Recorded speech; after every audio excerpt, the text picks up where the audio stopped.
Today I'm going to be showing you how to completely break CloverPit nearly every game and turn your jackpots from this to this. I chose to begin with the first love card as it doubles the effects of all phone calls at the expense of having an empty charm shop at the start of each deadline. The double phone effects will be important later, so keep that in mind.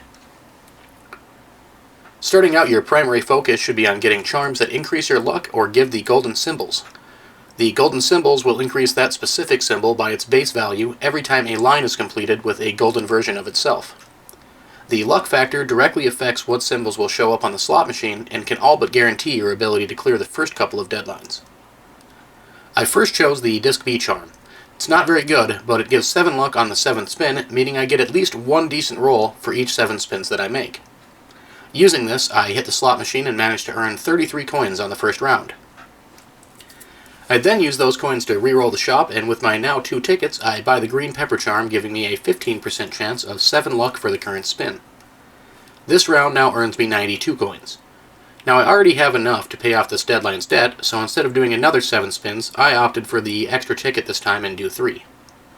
This gives me a total of 3 tickets, which allows me to buy the Raging Capitalist charm, which gives up to 25% chance for any symbol to have the ticket modifier. This is my first step towards stacking tickets for future store purchases. I progress to Deadline 2 and start checking for new charms. Seeing the cardboard house is great here, but I wanted to get all 18 charm slots, so I had to ignore it for now. I'll explain why we ignored it when we get to that point. After round 1, I have acquired 4 total tickets, allowing me to buy the bell pepper charm. This specific charm is, in my opinion, the best and the only luck charm you'll need. This charm gives +2 luck for every single shop reroll that's done that deadline. And being as that this build relies on re-rolling the shop a lot to find the charms you want, you'll also have an insane amount of luck built up on that charm.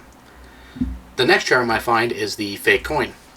This gives 1 extra spin and 4 luck for that spin with a 10% chance, and it costs only 1 ticket. On Deadline 3, we have our first red phone call, which I ignore. I'm not doing a holy phone run, as you may have noticed. I didn't equip any of the limbs or the skull here, but I will ignore them just to showcase what you would do if you were going to do a holy phone run. Round 1, I managed to get up to 10 total tickets. I snagged the rotten pepper charm for a bit of extra luck right away, as well as the mushroom charm to boost the base value of symbols for extra money. Finally, I grabbed the personal trainer charm, which gives up to 25% chance for the repetition modifier to be added to any symbol. I now earn over 12,800 coins from this spin, and I have a total of 13 tickets. Now at Deadline 3, with 1 round left and having just under 13k coins, we are already in a position to begin to choose specific charms that we want to use. I buy the fruit basket, as it will retrigger both lemons and cherries an additional time for 10 rounds. Combining charms like this one, that give additional symbol triggers, as well as the ones like the very big mushroom, that doubles multipliers for, X number of lines in a spin or whatever, it's extremely effective. Now that you have a steady supply of tickets at your disposal, you can use the cigarettes charm to re-roll the shop for you while also increasing every symbol by its base value permanently. But keep in mind that the ticket cost of cigarettes increases every time you purchase it. Don't forget to grab the Clover voucher anytime you see it in the shop. It costs 2 tickets, but it gives you 4 and it takes no space, so essentially it's just 2 free tickets every time you buy it. And next up here is the horseshoe charm. This will double the chances of charms that trigger randomly to trigger. So it pairs really well with the bell pepper charm and the fake coin that we have. Here we hit a 666, effectively removing all of our winnings this round. However, thanks to the fake coin and the horseshoe, I'm given 1 additional spin, in which I ended up actually winning more coins than I had even before the 666. And it actually immediately awarded me another spin, and I got an even bigger win after that. So now I'm at over 60,000 coins with 86 tickets at the end of Deadline 3. I'm ready to start transitioning to an endless build now. I re-roll the shop and I find Baratherum. This charm allows you to double phone call effects. So I equip Baratherum, and when taking a phone call, the effect happens and then the call would become banned. And if I sell Baratherum after having done so, it will trigger the phone call a second time. And if you recall back at the beginning, I had mentioned that I chose the first love card. That also doubles the phone call effects. I did so with this charm in mind right here. We fully cover how this works in a little bit here. Next I find the clicker charm, which gives a 15% chance for the lemon and cherry symbol to have the repetition modifier. I then find the shoe charm, which gives a 20% chance for the cherry symbols to have the ticket modifier. And finally, we find the megaphone, which triggers phone calls one additional time. This is where the Baratherum and First Love card really push phone calls to the limit. These can be used in combination to give the extra charm slot spaces, as well as increasing the odds of your chosen symbol, and even multiplying its value many times over. So for instance, one phone call will offer to increase your charm slots by 1. Using the megaphone will increase that to 2 slots as it retriggers the phone call. Using that with Baratherum increases it yet again by retriggering it a 3rd time. Once you use it, Baratherum bans it, you sell Baratherum, and then it actually re-triggers that phone call again. And finally add in the First Love card, which I chose right away, which actually triggers the phone call yet again. So now I'm going to have 4 additional charm slots compared to just the 1 that the phone call would originally give you. Using this same strategy to increase the odds of your symbol showing up or to multiply its value, and you can see how this would break the game very quickly. I will show you just how crazy this can get towards the end of the video itself. And here we are at red phone call number 2, which I also ignore. And then I find Abyssu. This is what I was referring to earlier when I skipped the cardboard house charm. If you pick the cardboard house, it does not show up in the shop again. So if you want to maximize your potential charm slots, you'll need to get Abyssu here before you buy the cardboard house. This will do the same thing as what Baratherum did for the phone call, and it allows you to re-trigger it in additional time, meaning 2 charm slots instead of 1. Now I start to look at the surgery machine, as there are a couple of combinations that are very useful. And as luck would have it, I find one of the charms I needed shortly after. The sardines, while not very useful in and of itself, it can be used in a surgery machine to mix it in the property certificate to get the beach hotel, which gives 3 charm slots compared to the property certificate's 2 originally. I finally see the phone call for 1 additional charm slot, and I immediately equip Baratherum and the megaphone from the drawers before I take the call.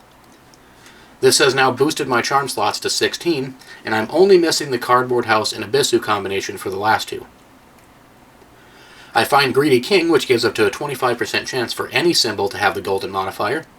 I then find the Vine Soup right after, which will double the value of all symbols until the end of the round, every time 5 or more patterns trigger in a spin. So combining this charm with the Very Big Mushroom and the Abstract Painting can lead you to some incredibly high scores. I find the Music Tape next, which will give you 1 extra round for the current deadline every time it's purchased, and it takes no space. So it is very rare to find it, but every time you see it, you should buy it. I grab the Fortune Teller charm here as I have the available space, and it's the perfect time to push for some higher scores. This charm will give me up to a 25% chance for any symbol to have the Chain modifier, which will increase the value of its patterns by its base value permanently. The pattern multiplier applies to the lines that you win during a spin, so if you get, 3 cherries right in the middle, those 3 cherries make up that pattern. That pattern has a specific multiplier that, computes your score overall. This charm here will increase those modifiers every time you get one that has that symbol on it, or the modifier on the symbol. At the start of Deadline 6, I find the Cat Food charm, which gives 2 extra spins per round, and I pick that up. Being ready for the transition now into an endless build, I ended up seeing the Very Big Mushroom charm, and I buy that from the shop. Noticing I have 371 tickets available, I decided to snag the Dark Lotus charm, just for the time being. This charm gives a symbol multiplier based on the amount of tickets your equipped charms are worth, mine being 17 at the time. And then you could also mix this with the charm that gives you a modifier based on how many tickets you currently have in stock as well. So those 2 kind of stack on top of each other pretty well. After a decent jackpot win brings my coins to over 135 million, I started spamming shop rerolls looking for the cardboard house, and after a ton of rolls, I finally found it. Before buying it though, I made sure I equipped my Abyssu so I don't miss out on the extra charm slot. This now puts me at the maximum of 18 charm slots. The only way to obtain more than this is to use the Holy Phone to obtain the special Holy Phone charms, which I'll explain how to do at the end of the video here. I now have quite a bit of freedom with the charms and all of the space I have available. So you'll kind of be able to completely focus on the exact charms that you want to use at this point in time. You don't really have to worry about selling any to make room for others or anything like that. Just use your the drawer space to keep charms for specific scenarios. So like, for instance, in this run, Baratherum and the megaphone for every time a phone call comes around.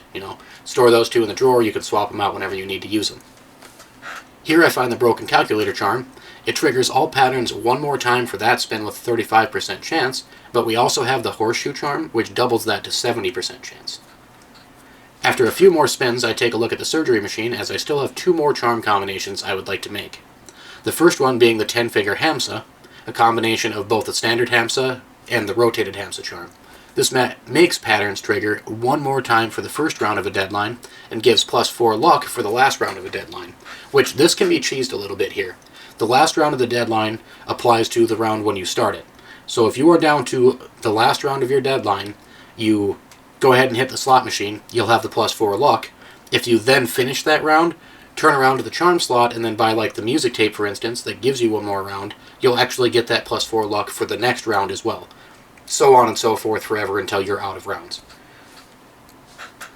The other charm combination I'm looking for is the Mad Emperor charm, which combines the Greedy King, Raging Capitalist, and the Naughty Dealer charms.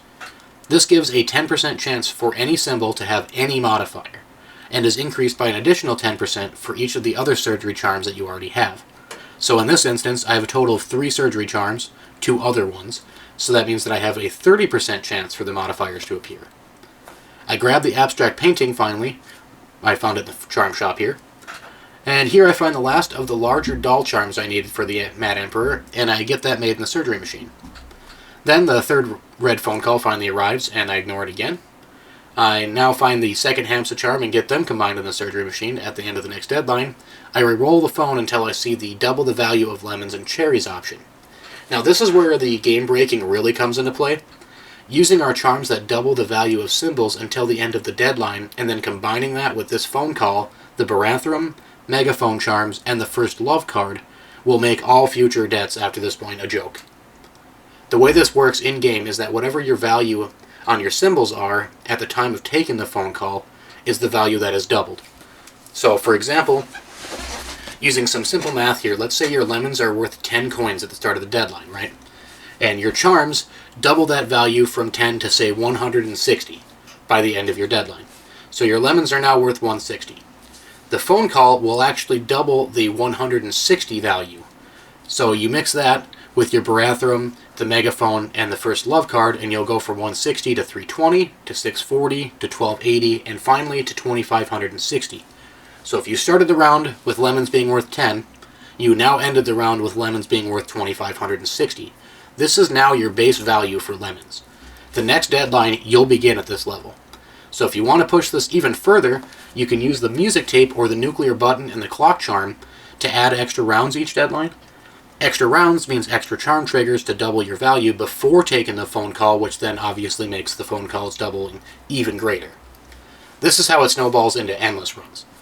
This build had the Mad Emperor charm, which has the chance of adding the battery modifier to symbols.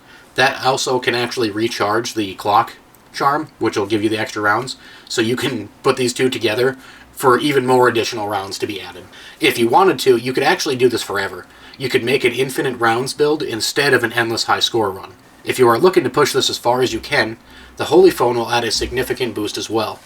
For a Holy Phone run, you would just need to do as I did here and ignore every phone call that was red. These are triggered by getting a 666 on the slot machine the previous deadline.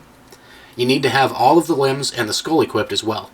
You can place charms in the drawers at the end of a run to guarantee having all 4 available at the start of the new run.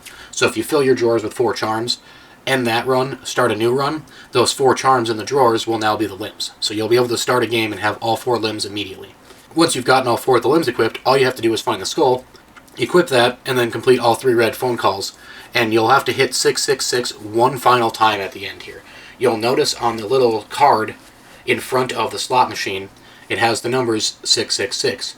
Each red phone call you ignore puts a slash through one of those 6s. Once all 3 have a slash through them, you'll need one final 666 in the last round of a deadline.